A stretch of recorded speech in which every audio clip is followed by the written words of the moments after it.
Good afternoon and a very warm welcome at the special exclusive webinar today at the Smart Campus Solutions for the Higher Education Sector in India. Well, technology has significantly modernized and streamlined the higher education in sync with evolving trends and workforce in readiness. So, the driving innovation at every level from classrooms to the and the campus, off campus as well in the environments, like smart campus solutions, are helping institutions to deliver a better learning experience for students and also reduce administrative costs and improve an overall efficiency.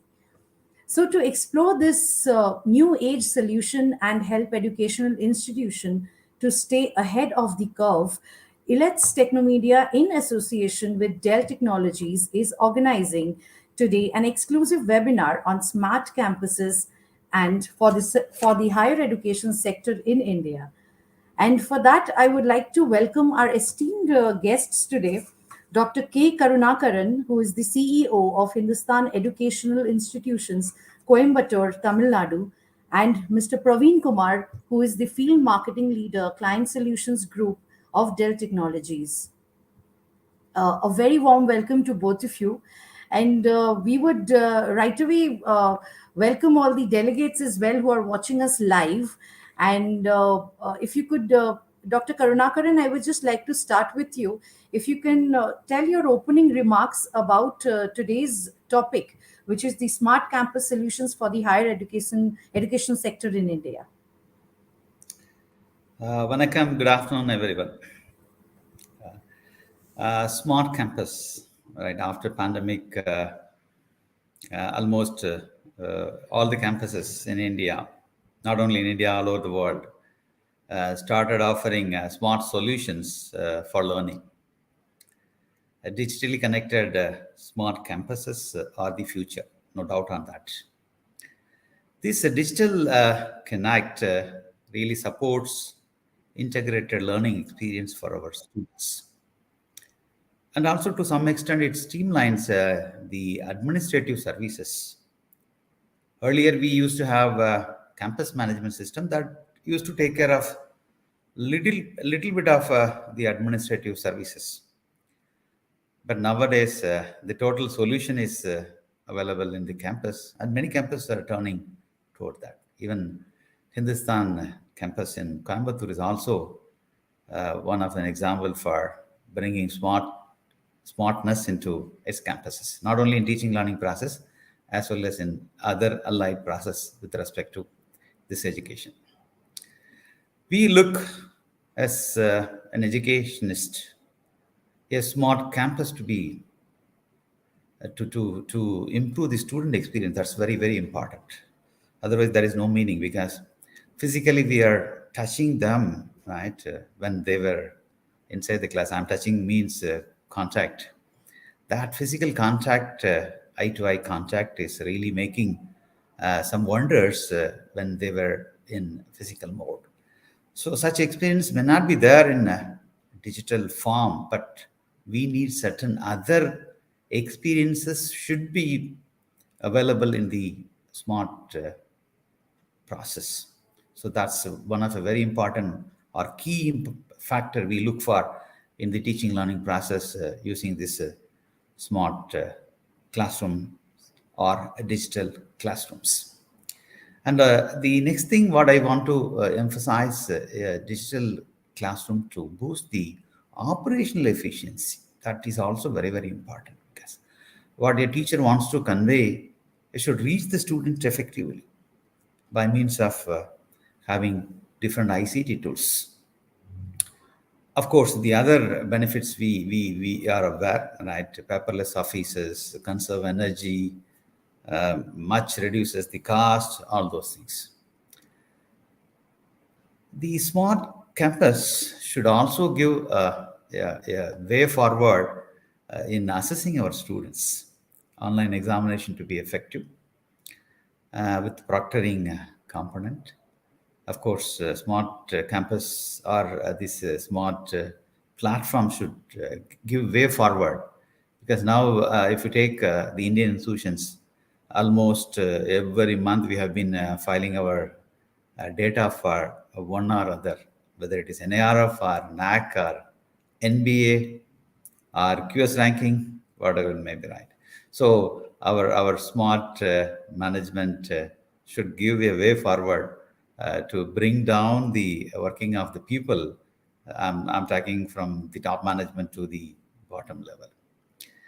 Also, this smart management to take care of the e-learning content, right? E-content components, and that should give an experiential kind of learning for the end users, our learners.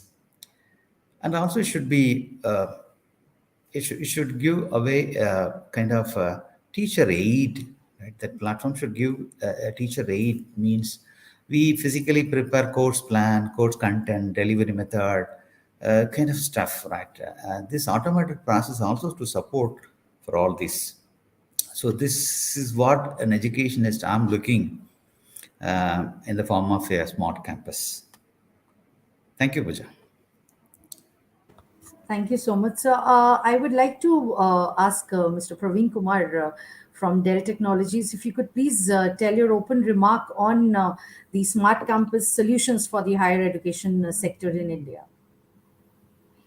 Well, thank you so much, Pooja, for having me here and echoing Dr. Karunakaran in many aspects. Um, I think digital readiness is absolutely important for any institute today, right?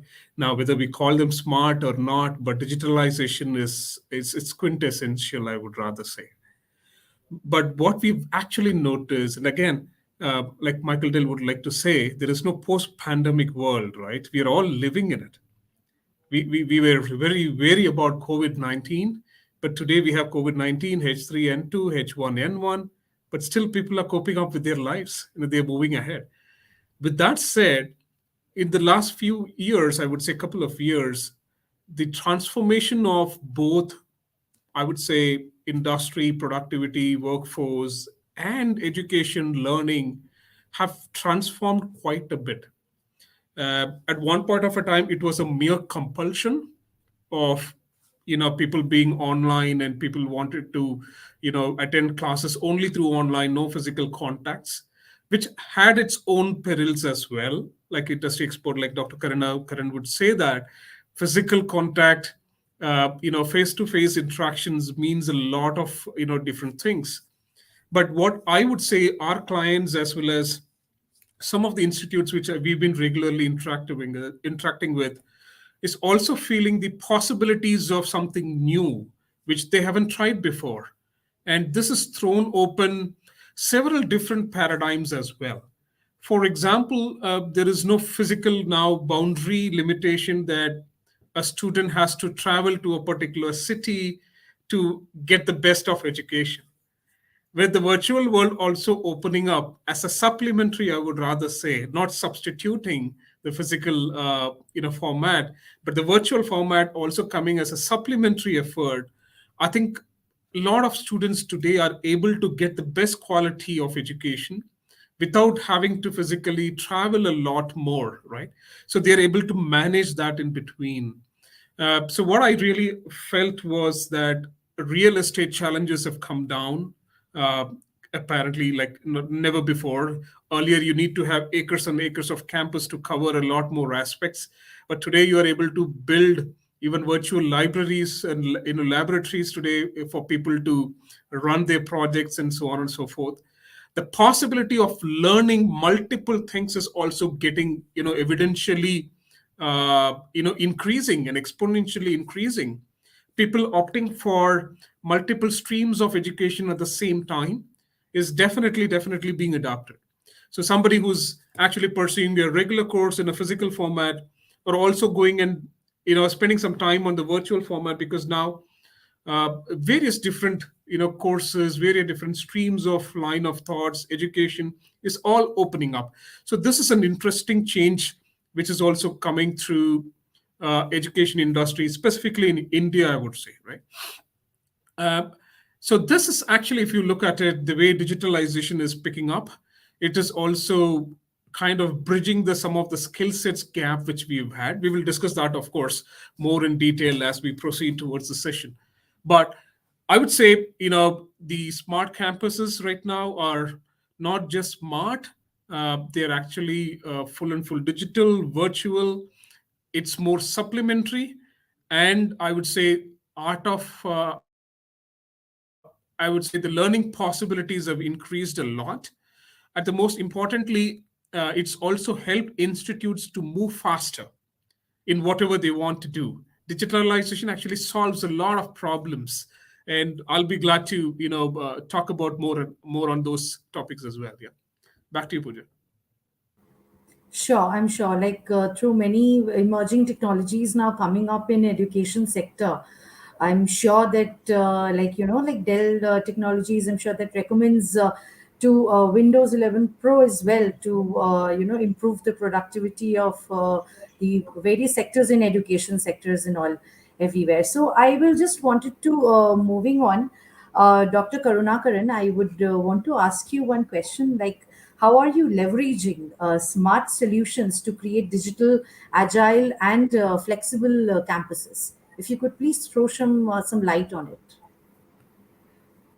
See, as far as Hindustan Institutions Coimbatore is concerned, we have already established a full-fledged campus management system that is taking care of some of the operations earlier. Now we have integrated LMS into it, the assessment platform into it, including the verification components, and the e-content modules are also available in our campus management system.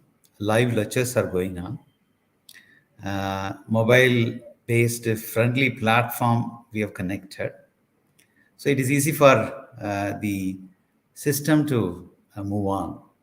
So really, we are very happy towards the moment of digitizing or making smartness into our education system here.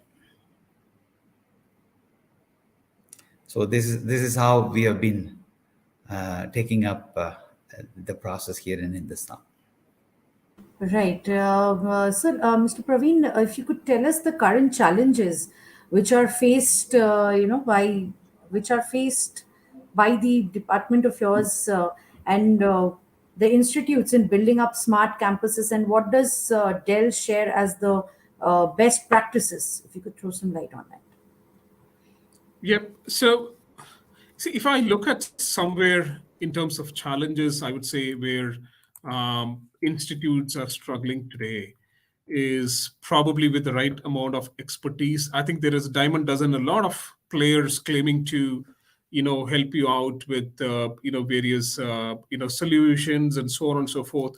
I think institutes are struggling currently with probably the right vendor or with the right solution, which is futuristic, just not for today, but more futuristic, more scalable, and more stable as well.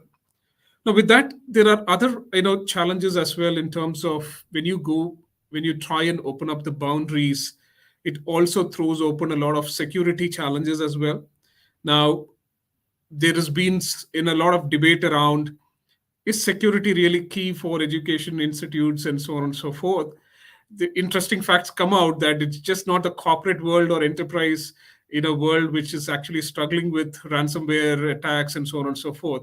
There have been institutes who've found vulnerable to it, and they've succumbed to it as well, right? They were not able to deliver for a few days and they were locked out. So security challenges is also impending when you go digitalization, because a lot of data could be hacked on, or I would say accessed on without proper authorization and so on and so forth. So with the benefits, it also throws up other opportunities for developing the infrastructure. At the same time, it's not the institute's core competency to set up a robust infrastructure. So that's when I'm trying to circle it back to the first point, is trying to find the right solution, which is futuristic, scalable, modular, meaning it has to be interoperable with something evolving next after 2 years also. You cannot make any smart solution today which you are imbibing in your institution redundant after 3 years, because the whole investment goes, for waste. So how can you build scalable, modular, at the same time, secured environment as well for people to learn? That is very, very, very critical. So that is some of the key challenge which I believe from an IT infrastructure, rather to putting it as or embarking when some institutes embark on a digital journey. This is very, very important to take care of that, right? Yeah, I really agree with Mr. Praveen in this aspect, right? When we started building smart solutions for our operations, so we got one vendor for one operation, the other vendor for another operations. For example, campus management system was developed by our internal team, whereas examination management system was with one vendor, and we had problem of integration. See, a lot of these challenges still it exists. I do agree with Mr. Praveen. Absolutely. And then we've seen, while we strongly support the startup ecosystems as well, but some of these players were not being able to stable, with their own solutions. They've established shop, sold a solution, and then after 2 3 years, they've just no longer in the market. So institutes have been left to figure out what do I do with this particular software, if I need to make certain edits or whatever it is. So uh, that's when the recommendation would be to trust one established partner, figure out what is an open standard, don't get locked into proprietary technologies, which is favoring one few vendors or few players in the market. Ask for open standard technologies. And there is a lot more advisory which we consult with the institution as well. Yeah, Pooja. Yeah, absolutely. So moving on, I would like to ask Dr. Karunakaran, like in your opinion, how tech-driven innovations are giving shape, to the digital universities announced in the union budget, in 2022. And if you could share your perspective on the transformative work which has been done in the universities, you could just share your perspective on it. Pooja, when this was announced in the budget, and there was a press note released by the Ministry of Education, followed by it. I'll just read out those few lines alone. Uh, the digital university will provide access to students across the country for world-class quality universal education with personalized learning experience at their doorsteps. This will be made available in different Indian languages and ICT formats. The university will be built on a networked hub spoke model with the hub building cutting edge ICT expertise. The best public universities and institutions in the country will collaborate as a network of hub spokes. The Department of Higher Education, in consultation with UGC, AICT, and other stakeholders, has initiated the process to ensure the early start of this digital university. This was the press note released by the Ministry of Education. Of course, the intention is very clear, very, very clear that should benefit economically poor rural people who are not getting the access to education, or I can say that the dropouts may be catched or they may be benefited out of it. Again, the challenge here is we have to fit into again in the existing module. See, when we call a degree program in India, it's a 3-year program or 4-year program or 5-year program, right? Different nature of programs are there. Now, only under the NEP, we would like to introduce this multiple entry exit schemes. Fine, that's the other part, right? So when we are looking for digital university, the question comes: do you really want a digital university in India? Because already under UGC, this Distance Bureau, Distance Education Bureau, they've already sanctioned approval for many universities in India to go in online. If you take Tamil Nadu as a state, 17 universities are given approval to offer both distance education as well as online education. So those universities are already started building their infrastructure for digital um, uh, learning process, means offering online courses. I know some of the private universities, they are far ahead than the state funded universities and moving in their own space and building their infrastructure and started offering courses. And they have been improving day by day. Uh, so when this is the situation, exclusive digital university is required. That's basically my question. I think Mr. Praveen should tell us: do we require many more digital exclusive universities in India other than this online offering universities? In addition to the regular programs, they are now given permission to offer online courses also. Anyhow, that's the other part. So when we are looking for this digital university or online programs from the existing universities, they call it as a networked hub spoke model. How it is going to be effective, I don't know. Because when a rural student is sitting somewhere, the networking is still a problem in India. And the cost, what they have to bear towards that networking is also matter. So this core, what is that, objective will meet for those economically poor rural students, marginalized students. That is again a big question because until otherwise we support strongly with networking, this may not be effective. May possible, but may not be effective. That's my feel, Puja.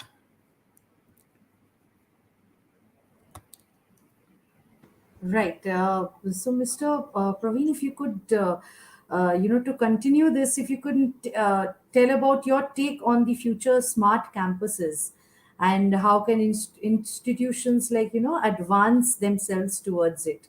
If you could tell us a little bit about this. Yep. I think the first thing which any institutes can look up to is try and see what is the latest and the greatest technologies available.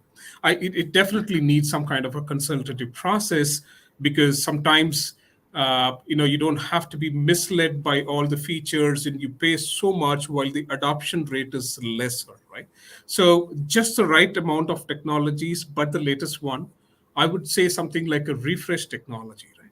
Now, I've also noticed several institutes, for example, uh, giving optional courses in AI, machine learning, data science, and all. But to be very honest, they don't have the infrastructure ready to even offer a place where students can work on projects like that, correct? They're still relying on traditional, I would say, PCs, which they probably had invested about 7 years, 8 years back, which is no longer going to be relevant. So, if you want people to move ahead with technology adoption, you want to make it more simpler. Then I think a refresh of technology which you are using within the campus, it could be a simple lab refresh. It's very, very important, but also to understand what are the other facilities available, right? Some of these are inherent and coherent within the existing solutions itself, but people are not aware. For example, Microsoft Windows, for example, there are simple features like whiteboarding available within the operating system or within application, the simplest of the thing. All you probably would require is put up an interactive touch monitor within the classroom. Now that will throw open a bigger possibility of people collaborating with each other. Now if you look at this world, I think it's moving also beyond individualistic talent to talent emerging of people who work as a team. So, and there are pretty much people who are very successful as a team as well. So collaboration centric infrastructure is going to be very, very important. I'm sure there are several institutes which offer projects as a team in the final years. They work together. But what if you could digitalize it and make it easier for sharing thoughts, collaborating together with different expertise coming together, and then you come out with a beautiful solution while you are still in the institute itself. So that awareness is very, very critical.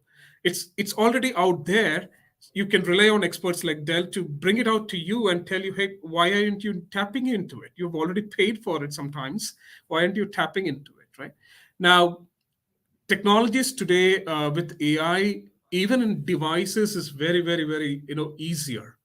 So today I buy a laptop or a PC. It also comes out with artificial intelligence, uh, neural noise cancellation capabilities. It understands that you are in a Zoom meeting today as we speak. Like, for example, I have enabled this. So tomorrow there is a drilling sound behind me. It doesn't pass through into this, session. It understands only human voice. So the clutter-free environment is absolutely out there. And we also have seen a lot more, like Dr. Karunakaran said, there are still challenges for the tier two, tier three, locations. But that is where, technology such as 5G is a little promising, because 5G is not about your GSM connectivity. It's all about content, how much content you can deliver faster and farther, right? So I think and of course, 5G is also widely anticipated for campus centric technologies, if not, between different cities, to how do you smartly digitalize and make sure the data transfer from one place in your campus to another place. That is going to be very, very critical. We've seen in the auctions several private institutes taking 5G just for their internal purposes, not to commercialize it. So that is something is going to probably change the game. Again, fingers crossed on how much and how fast can we achieve that. And we've seen examinations now going digital. We've seen various solutions available today where people write examinations on a, probably a touch screen with a pen, with a digital pen, and within 48 hours the results are published after the invigilator finishes off this correction. Lot of institutes have already empaneled this, not as a pilot but also on a full scale right now. So today you write an examination on a, on a simple touch pad, it automatically saved and access is given only to the invigilator, and the results are published digitally in the next 48 hours. So that's that's the art of moving faster. And then you let students, you give back time more back to the both the educators and the students, what they can pursue more, right? So that's very, very important. So that's something which we can always help institutes adapt towards too, and that's quite easier as well, not that complicated as it sounds it needs to be.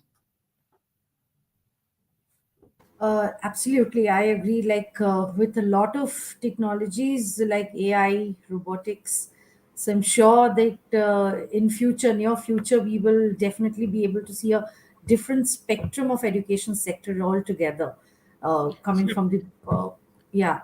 Please. just one thought process out here which I would like to share is, don't look for technology which is there in the industry or market out there, which you're compelled to buy.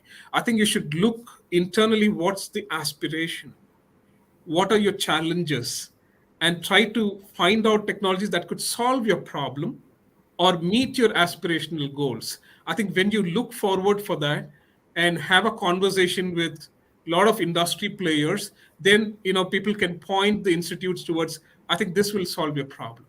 I think this will get you from X to Y positions, right? So that's more important. So the need for revamping your campus needs to also be in line with what the institute aspires to do in the future. At the same time, what are the real world challenges which you have today? Absolutely. So, just in continuation, like Dr. Karunakaran, what are the major opportunities of the educational institutions are there to enhance collaborative environment and also and learning experience? If you could tell us about that. Pooja, really, we find a major shift in the education technology now in the campuses, academic campuses. Collaborative learning is one area in which, yes, ICT play a very major role in this collaborative learning, which is, of course, very much essential to improve their some of their skills. Next one is the learning outside the classroom environment. Earlier, right, most of the learning happened only inside the classroom. Now it's happening anywhere, anytime, right? So that's one of the beautiful thing we notice. Social media also play a very major role, right? Even sometimes social media gives a lot of input for learning. So that also we find. And the activity, right, among the peer during in the platforms. That's also fantastic, and they are coming out with a lot of suggestions, ideas, solutions that we find in the recent past. And of course, the data management analytics is also nowadays a little easy because the system takes care of many of the components. Earlier, right, if I'm asking an evaluated report for a particular subject of a subject teacher, they will be writing the marks obtained in the internal examination one, internal examination two, and the marks obtained in the assignment. They consolidate, they present before the examination section done. Now, as and when, using their own mobile device, they enter, and it goes very easy. Data management is such easy now, and there is no error, almost no error nowadays in this process. And it gives a lot of analytics. I mean, the data is giving a lot of inputs for senior academicians or the heads of the institutions, right? Which paper, why the average mark is low. A lot of analysis is possible now. Then, of course, gamification in education, that also as part of our system now. For example, for our business management program, a lot of this gamification is giving many insights to the students. They understand quickly, easily the concepts. Of course, as Mr. Praveen initially informed us, the online process, data process, in which the security, cyber security is one of the threat. So if that is going to be addressed, of course, we have no issue in taking it up further. Over to Pooja. Right. Mr. Praveen, if you could tell us about the industry players, such as Dell Technologies, how it is helping bridging the gap between the current skills and the industry expectations as well. If you could please tell us about that.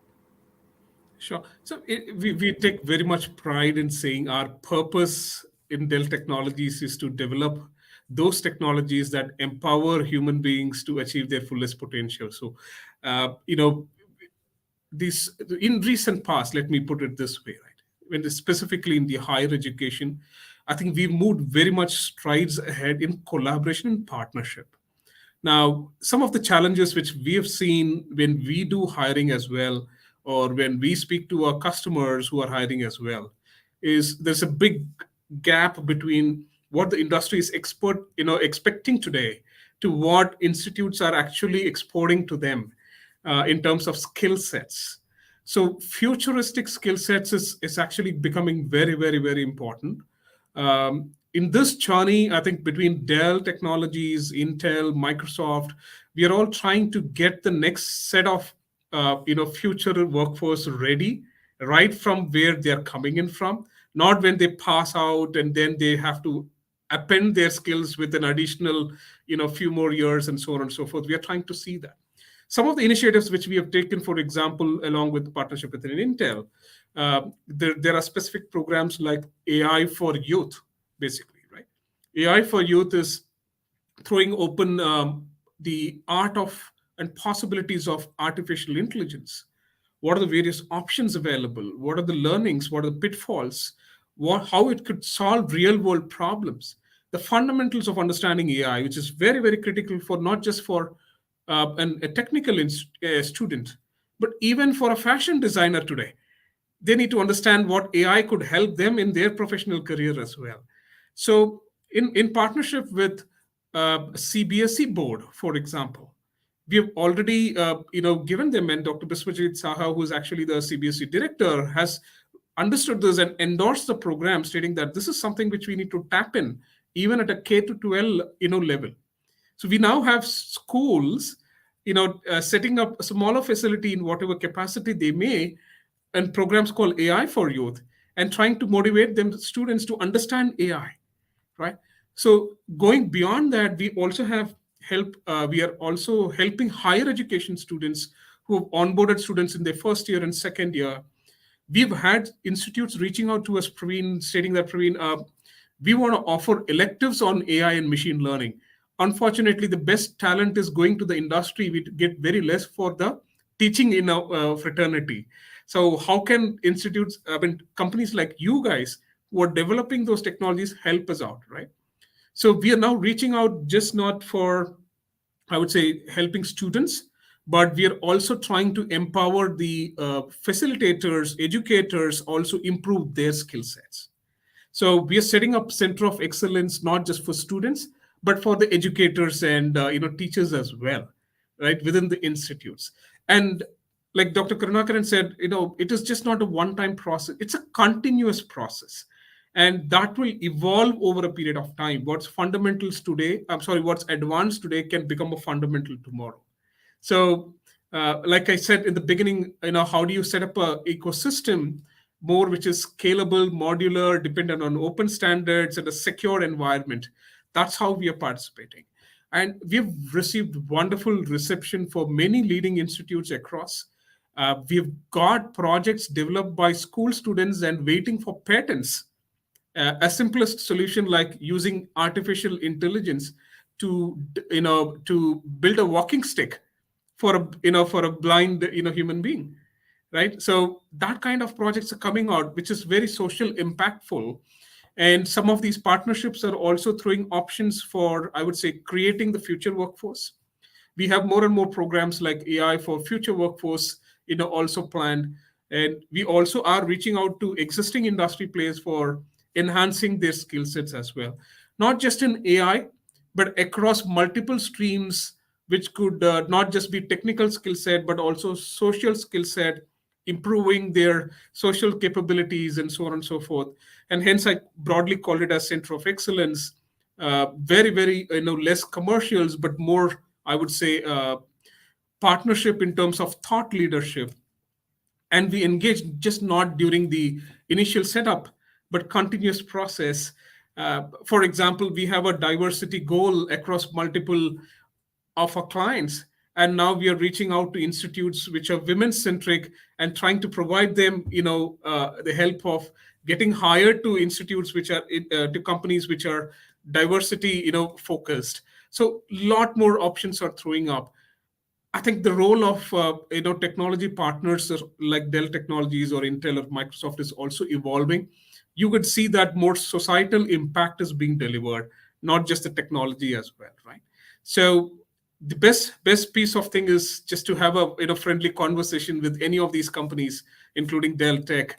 We are a $110 billion turnover. We turn over a lot of technologies, but then we also are responsible towards the society as well. So that's something which we can definitely help out with in terms of skill sets, in terms of technology adoption, in terms of also putting the institutes on a track which could help them more from an bridging the gap between what the industry experts and what you're actually exporting them to. Right. We are also receiving questions from the audience as we come to the closing the session. So before that, if you can see that what are the criterias for smart campus solution for higher education, Vijay Raghavan Narayana Swami has asked this, and there is also one more question, that is the big challenge in India is bandwidth, especially in the tier 2, 3, 4 cities. What are your thoughts? From Srini Rambhatia. So, sir, any of you would like to answer these two questions? If you're just free to answer, please. Now, from an academician point of view, a smart campus should ensure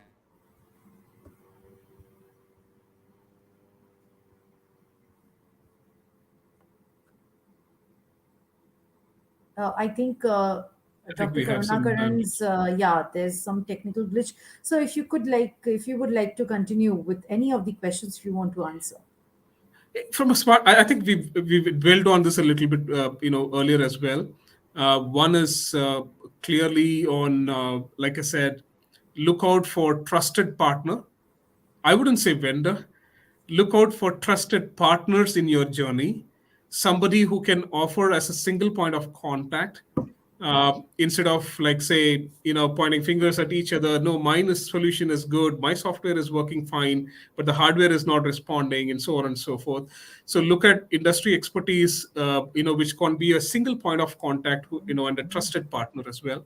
Keep it open standard as much as possible. Security is very, very important.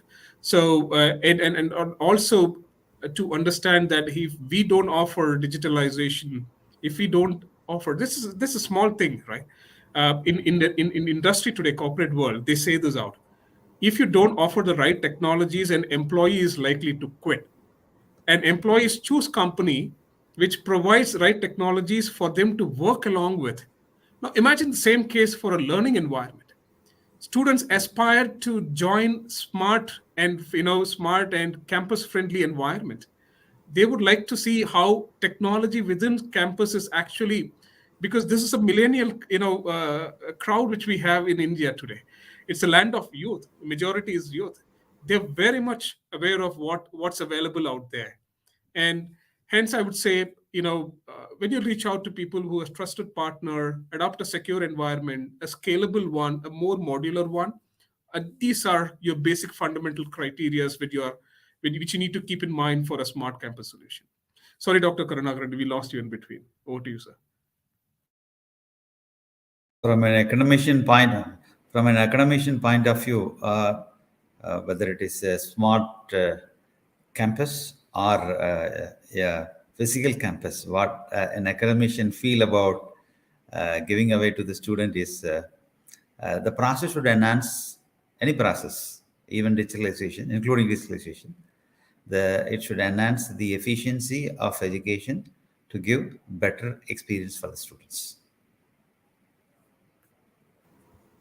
If Correct, that is absolutely, sir. if that is going to Yes. be Well taken said. care by any of the platform, fine. Well said, sir. And let me add on to this. We have customer promotion score, employee promoter scores, and all of those things in the corporate world out today. There will not be very far away where students will start ranking institutes themselves, not just the agencies actually publishing, right? So there could be student promoter scores someday or the other. I think, it's not very too far away. Absolutely. So today's in conclusion, sir, we would just like to listen to your concluding remarks on the today's topic, smart campus solutions for the higher education sector in India. Your closing remarks, sir. Dr. Karunakaran, if you could please enlighten us with your closing remarks. India need many digital classes to be created in the existing campuses. That's my point of view now.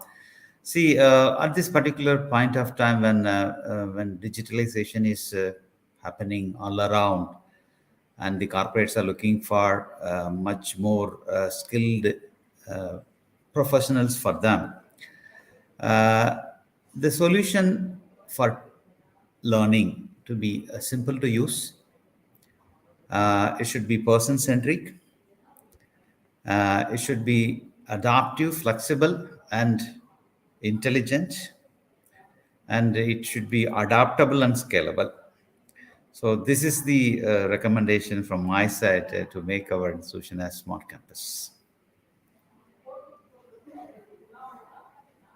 I think, Pooja, you're on mute. Sorry, absolutely, sir. Thank you so much for your closing remarks.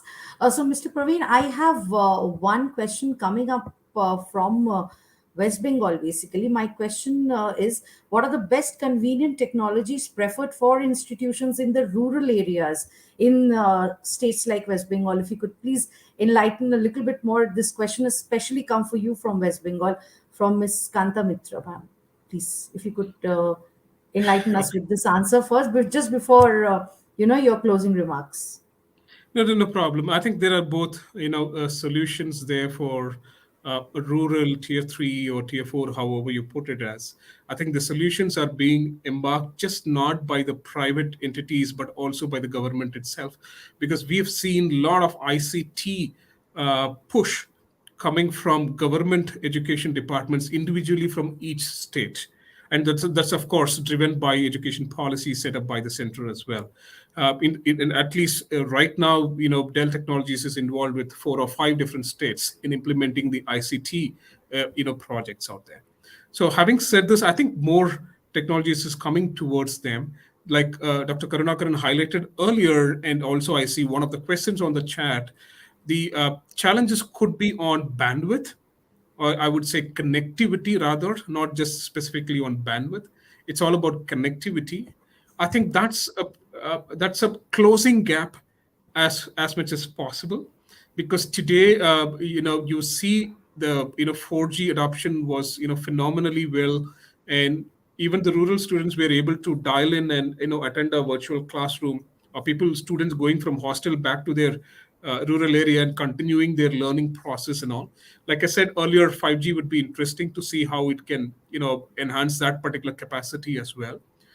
From a technology front, of course, edge solutions, devices which could offer that smart connectivity, coupled with artificial intelligence. Like I said earlier, no environment, even if a cow moves in your background in your village, no problem. It's only the human speech which gets transferred out.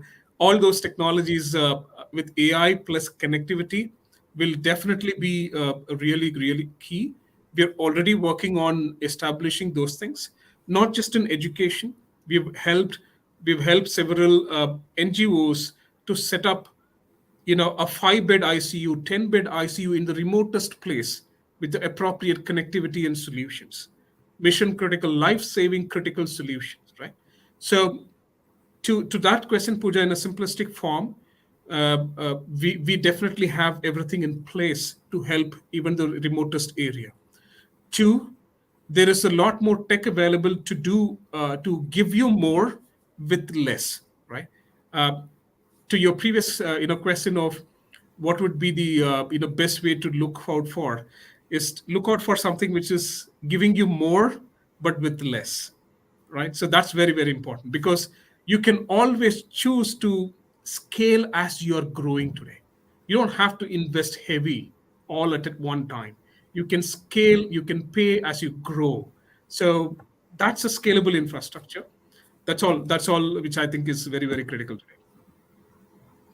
So at the end, we would like to, thank we are just coming at the end of our session, and I would like to thank Dr. K. Karunakaran, who is the CEO of Hindustan Educational Institutions, Coimbatore, Tamil Nadu, and Mr. Praveen Kumar, Field Marketing Leader, Client Solutions Group of Dell Technologies. Thank you so much for joining us today at this enriching webinar, basically on the smart campus solutions for the higher education sector in India. With a very lot of questions will also come up. We'll definitely take it forward from there. And thank you a lot. And I was just wanting to end this. I found out a quote, basically, like teaching in the internet age means we must teach tomorrow's skills today. I just want to end with this beautiful quote which I came across. So thank you so much from my end, signing off today as for this webinars. Thank you so much, sir. Thank you, Pooja. Thank you, Elets. Thank you, Thank Mr. you. Praveen. Thank you for having me on this on the session today. Thank you. Thank you. Thank you so much.